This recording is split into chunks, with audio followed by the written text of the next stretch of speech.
Ada kisah yang luar biasa teman-teman tentang kuasa Nabi menyembuhkan penyakit. Ini kalau Nabi Isa AS menyembuhkan tuli dan bisu, dengarkan bagaimana Nabi SAW menyembuhkan penyakit para sahabat. Dalam riwayat Bukhari, semua saya ambil dalam riwayat Sahih ini, kisah tentang Abu Rafi'. Siapa Abu Rafi' ini teman-teman? Salah satu pimpinan Yahudi, salah satu raja Yahudi yang suka benci sekali dengan Islam, suka memerangi Islam. Tapi dia sembunyi-sembunyi, seperti orang munafik. Kalau ada satu suku Arab mau nyerang Madinah, dibiayai sama dia. Kalau ada perempuan penari hina Nabi SAW, hina Islam, dibiayai sama dia. Kalau ada penyair yang menghina Islam juga dibiayai sama dia. Pokoknya dia bermain di belakang lah. Nabi SAW berkata setelah habis sholat subuh, lalu berkata, siapa yang menyelesaikan urusannya Abu Rafi'? Ini bahasa santun ya. Maksudnya siapa yang bisa bunuh dia itu? Ini orang buat masalah nih. Sedikit-sedikit ada pasukan nyerang, yang biaya Abu Rafi'. Sedikit ada wanita menghina Islam, Abu Rafi' di belakangnya. Penyair, Abu Rafi', semua Abu Rafi' di belakangnya. Nabi SAW bilang, siapa yang bisa bunuh ini? Seorang sahabat Nabi bernama Abdullah bin Abi Atiq radhiyallahu anhu, sahabat Nabi yang mulia. Ibnu Hajar menyebutkan dalam Fathul Bari, Sahih Bukhari, beliau mengatakan, Abdullah bin Abi Atiq radhiyallahu anhu punya pandangan mata yang rabun. Zaman dulu nggak ada kacamata kan? Jadi mungkin punya minus gitu. Jadi agak rabun matanya. Dia mengatakan, saya Rasulullah, saya akan menyelesaikan urusannya. Kata Nabi SAW, baiklah, pergi bawa beberapa temanmu. Abdullah bin Atiq mengajak beberapa temannya, tidak disebutkan jumlahnya, mereka pergi. Tiba di benteng Abu Rafi' malam hari. Kebetulan Abdullah melihat bentengnya ini dijaga oleh beberapa orang dan cuma satu pintu. Dan ini penjaga benteng menghafal mukanya orang yang dalam benteng.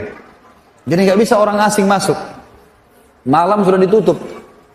Maka teman-teman Abdullah mengatakan, kami mau istirahat dulu, hai Abdullah. Izinkan, silakan istirahat di seberang benteng gitu. Abdullah bilang, saya mau lihat dulu, siapa tahu ada jalan untuk masuk. Subhanallah, waktu teman-teman Abdullah pada ketiduran, tiba-tiba saja pintu gerbang benteng dibuka, keluar dari benteng perempuan, anak-anak bawa obor, ribut, suara gemuruh. Ternyata terdengar karena mereka menggunakan bahasa Arab juga waktu itu orang-orang Yahudi, karena mereka tinggal di Jazirah Arab, maka mereka Abu Rafi', si Abdullah dengar, mereka bilang, untanya raja kami Abu Rafi' sedang hilang, carilah. Jadi untanya hilang, dicari sama masyarakatnya, mereka keluar semua. Abdullah melihat ini kesempatan. Kalau dia bangunkan temannya lama lagi, dia jalan sendiri. Dia bilang, saya pun menyelip di antara orang-orang yang masuk, sampai akhirnya saya masuk ke dalam benteng. Begitu masuk dalam benteng, dia bilang, saya sembunyi di kandang keledai. Ada kandang keledai, dan keledai ini hewan teman-teman sekalian. Kalau dia mau ngomong, dia bersuara. Kalau tidak, dia tidak bersuara. Walaupun ada bom di sebelahnya. Jadi keledai agak berbeda gitu.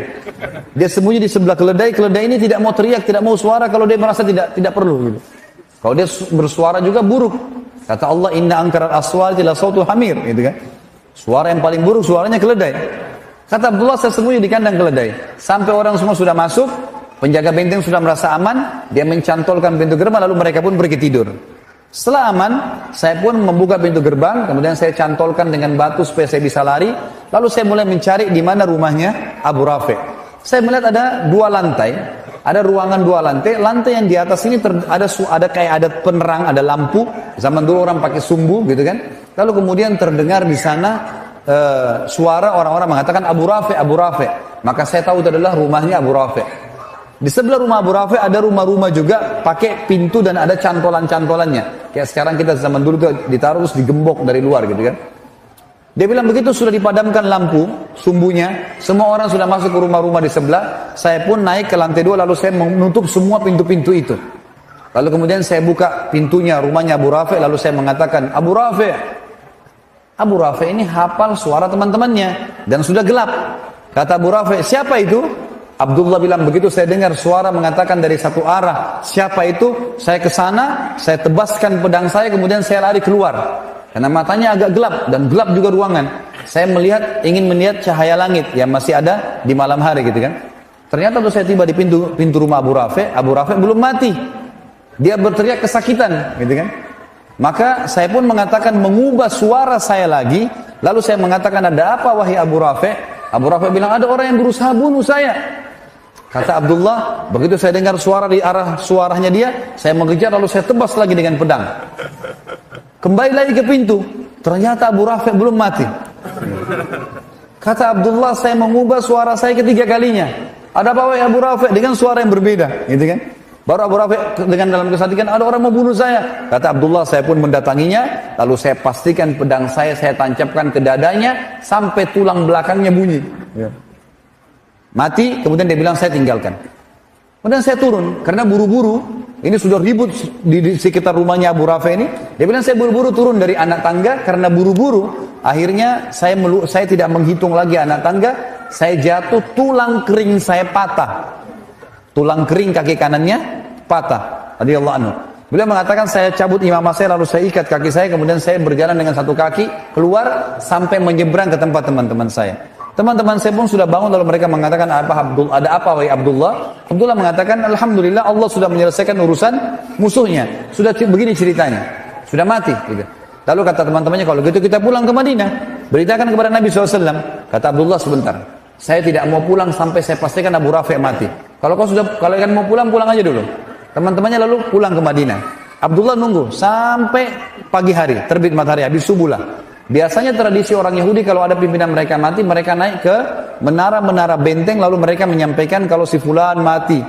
Pagi-pagi terdengar suara dengan diteriak-teriakin, Abu Rafi mati terbunuh semalam. Barulah Abdullah mengatakan, saya tenang, dia pulang ke Madinah. Tiba di Madinah diberitakan kepada Nabi SAW. Lalu Nabi mengatakan, alhamdulillah dan semoga Allah membalas kalian dengan kebaikan. Tapi Abdullah bilang, ya Rasulullah, tapi kaki saya patah. Nih, tulang keringnya patah, nggak bisa jalan. Kata Nabi SAW, ubsut rijlak, luruskan kakimu ke arah saya. Diluruskan, lalu Nabi SAW meludahi lukanya. Ya, Abdullah, kata Abdullah, waktu Nabi SAW meludahinya, tiba-tiba saya bisa loncat dan bisa berlari. Tapi teman-teman, ini ludahnya siapa? Jawab dulu. Nabi SAW. Jangan pulang dari sini mengaku ludahnya bisa. Seperti Nabi SAW. Ini mukjizat. Ya.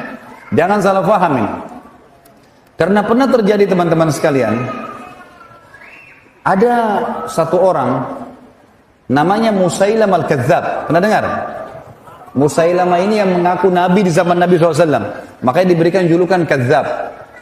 Tradisi Nabi SAW itu kalau ada anak bayi yang baru lahir, orang-orang Ansar baru lahir, disuruh datang ke masjid, dibawalah anak-anak ini. Kemudian Nabi SAW mengelus kepalanya, mentahniknya, mengunyah kurma lalu ditempelkan ke langit-langit bayi itu, gitu kan?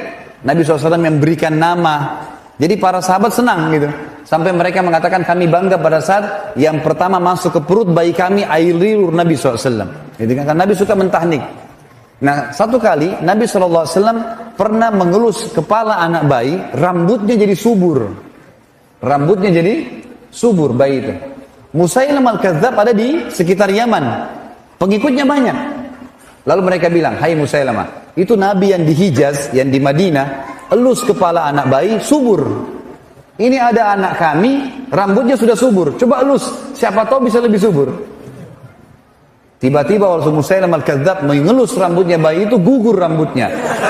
Dan bayi itu gundul sampai dia tua, keturunannya semuanya gundul. Maaf teman-teman yang gundul, jangan tersinggung. Tapi ini betul, ini kisah nyata terjadi. Satu kali juga Nabi SAW pernah didatangi oleh orang Ansar. Lalu kemudian dia berkata, ya Rasulullah, kami sudah gali sumur, sudah setengah mati dalam digali, airnya tetap asin. Coba lihat ya Rasulullah. Nabi SAW datang. Lalu Nabi SAW berdoa kepada Allah, lalu meludah ke sumur itu. Meludah. Setelah itu airnya asin berubah jadi tawar. Rupanya pengikut Musailamah di Yaman dengar juga tuh.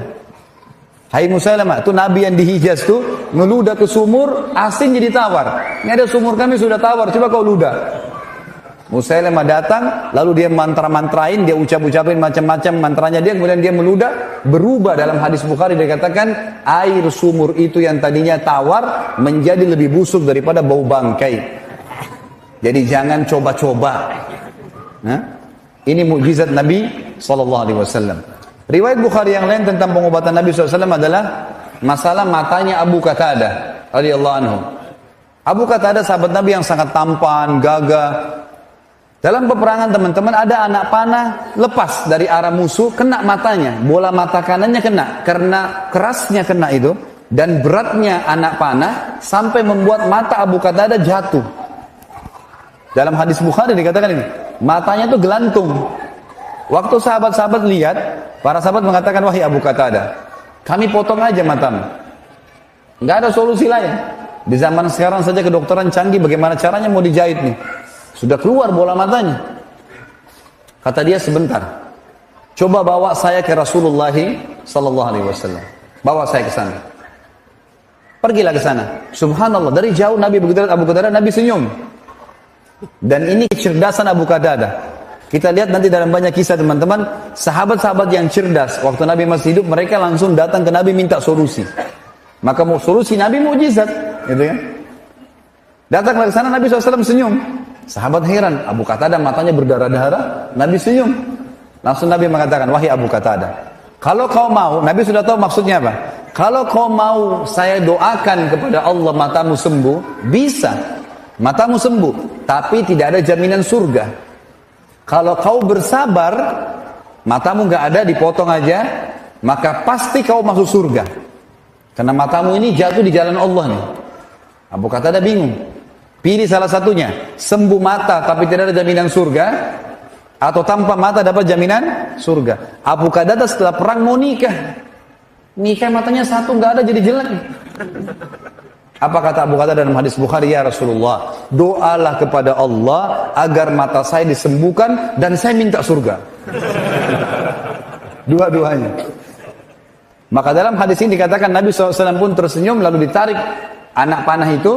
Lalu Nabi SAW masukkan dengan tangan beliau yang mulia dan didoakan.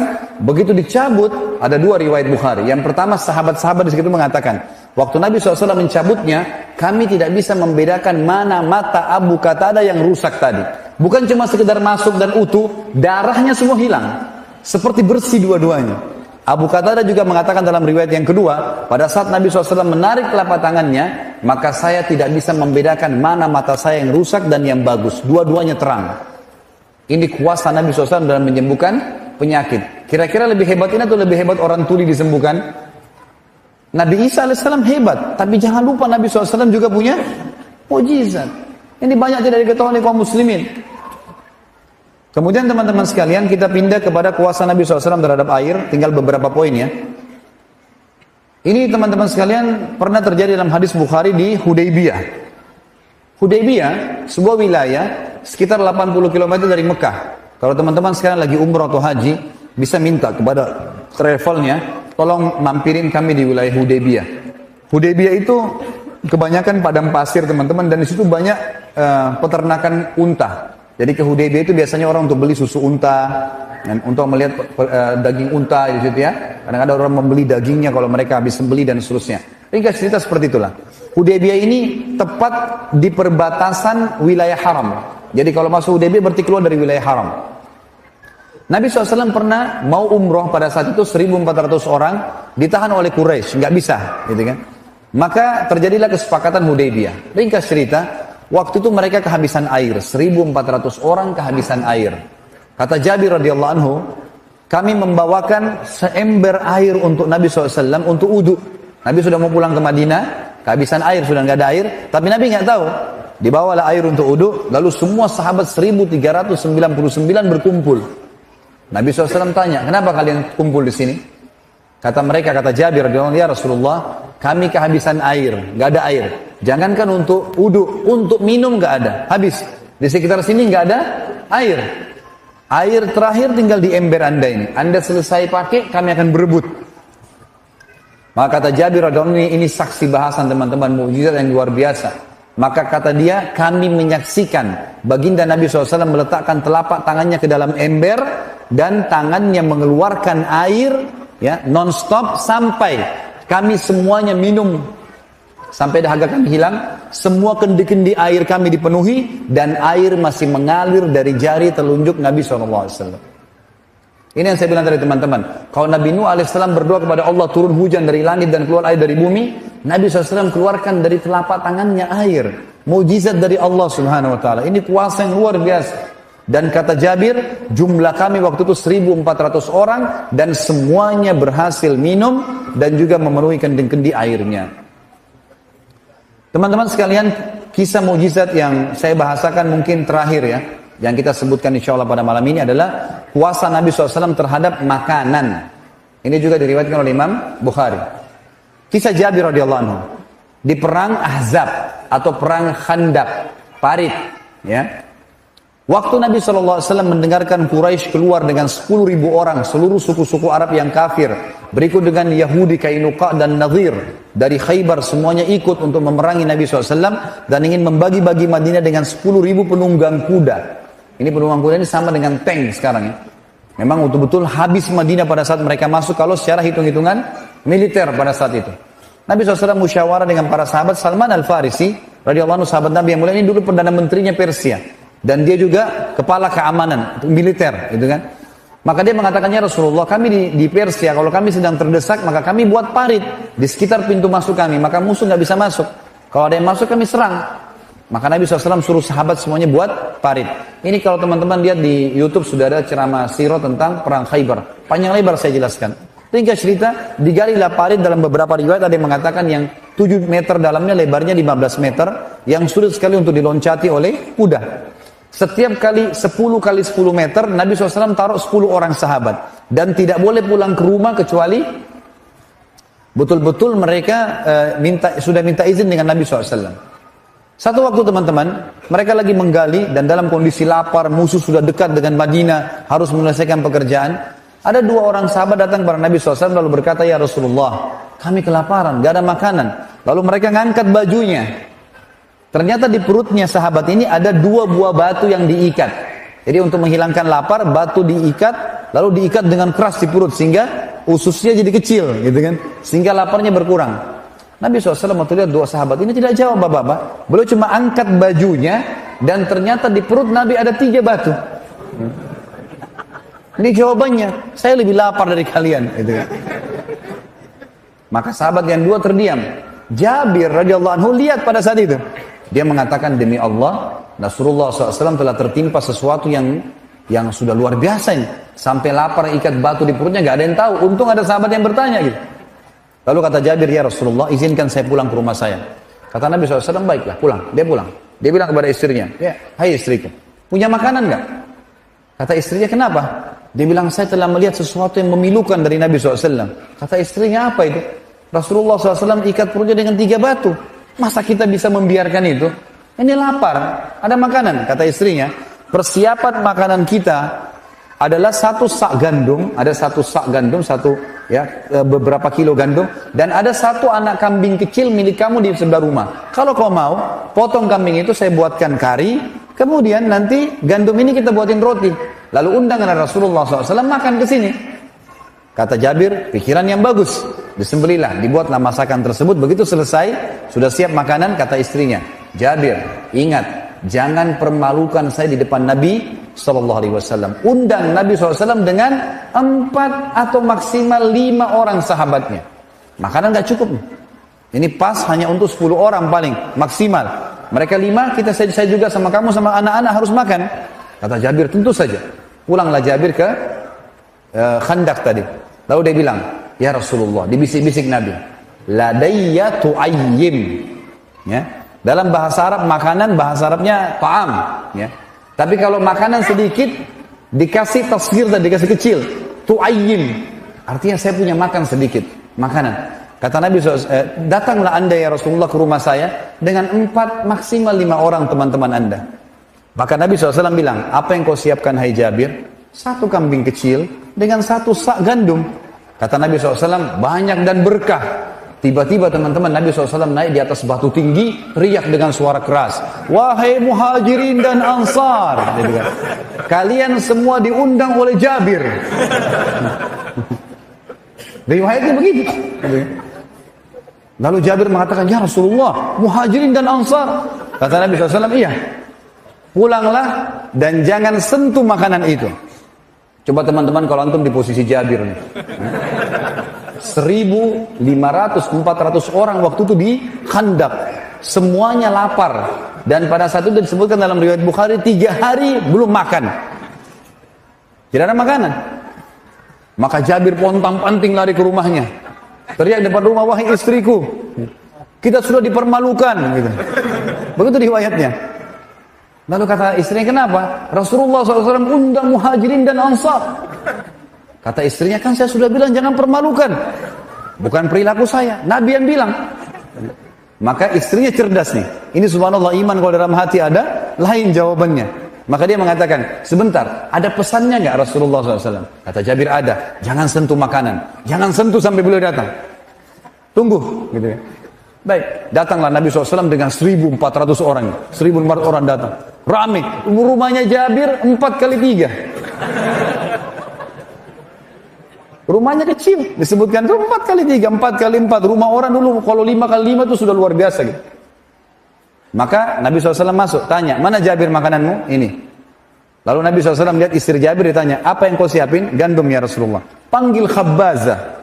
Khabbaza ini istilah dalam bahasa Arab teman-teman, bagi perempuan pembuat roti, dipanggil kalau mau buat 1.000 roti, 2.000 roti gitu. Panggil Khabbaza. Sebanyak yang kau mampu panggil dari wanita Ansar. Kata istrinya Jabir, ya Rasulullah, 1 sak gandum, saya bisa buat. Kata Nabi, panggil Khabbaza. Panggil Khabbaza. Datang puluhan wanita pembuat roti, gitu kan. Lalu kata Nabi SAW, hai Jabir, saya akan sendokkan karinya di wadah, istrimu akan mengambil suilan gandum, taruh di piring, panggil mereka 10-10 orang. 10 orang masuk, sudah makan baru masuk 10 orang lagi. Jangan lebih. Kata Jabir, kami pun melakukan. Taruh wadah, panggil 10 orang. Kemudian Nabi SAW, istrinya Jabir sobek rotinya, taruh. Nabi SAW sendokin kari. Gitu kan. Makanlah 10 orang ini. Dan dalam sebagian ulama hadis mengatakan orang-orang yang makan ini tidak dibatasi oleh Nabi SAW. 3 hari lapar, mereka makan untuk menghilangkan lapar yang 3 hari. Dan lapar-laparnya akan datang. Dan ini bayangin bagaimana makannya gitu. Ya. Mereka makan dengan lahap, Nabi tidak pernah batasi. Dan kata Jabir, demi Allah, setiap kali Nabi SAW menyendok karinya, dan istri saya menyuil gandumnya, semua kembali utuh. Sampai 1.400 orang makan semua. Semuanya makan. Dan demi Allah, kari kami dan gandum kami tidak berkurang sedikit pun. Sampai mereka semua pulang, maka Nabi SAW berkata, wahai Jabir, masih diperintahkan, bagi-bagikan makanan ini kepada seluruh penduduk Madinah yang belum makan, karena manusia sedang ditimpa kelaparan. Sampai kata Jabir, kami bagikan kepada seluruh masyarakat Madinah, itu pun masih utuh. Nanti setelah mereka makan semua, pada saat sisa saya sama istri saya baru berkurang pada saat kami sendok. Dan ini kuasa Nabi SAW terhadap makanan. Dan banyak contoh-contoh yang lain teman-teman.